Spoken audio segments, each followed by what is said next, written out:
Mugamba mutya abali ku channel yaffe eyitibwa Kyayiti Kyayiti YouTube channel yaffe kyembasaba mugende maaso no gyegattako. Olunaku olwaleero njagadde tuyige ekigambo kye bayita eggwaatiro. Eggwaatiro abaana abasinga wano mu kibuga basobola okwebuuza nti ekigambo ekyo eggwaatiro kyeki, kitegeeza ki?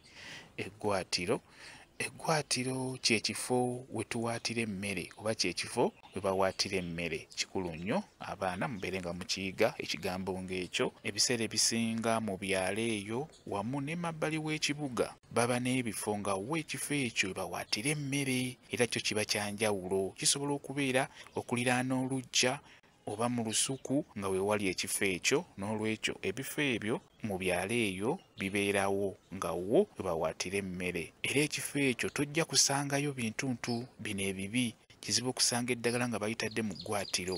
Kizibu okusanga omuntu nga yanaabidde eddagala mu ggwaatiro. Kizibu nnyo okusanga obubi n'obusanga mu ggwaatiro, okuggyako embwa zo zitera okwonoona mu ggwaatiro olw'ensonga zitambula kiro, ate mu ggwaatiro omwo mutera okubamu obwokulyalya. N'olwekyo embwa zitera okwonoona mu kifo ekyo we bawaatira emmere. Naye ng'ekikulu kya byonna ekifo ekyo kibeera kikulu nnyo.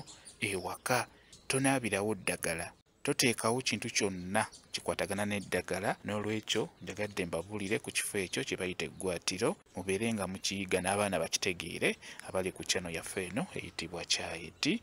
Eggwaatiro kye kifo we bawaatira emmere. Kyekyo mwe bali kubeera ku channel yaffe eyitibwa Kyayiti Kyayiti YouTube channel yaffe. Kyembasaba mugende mu maaso no gyegattako, mubeere bulungi, mweraba.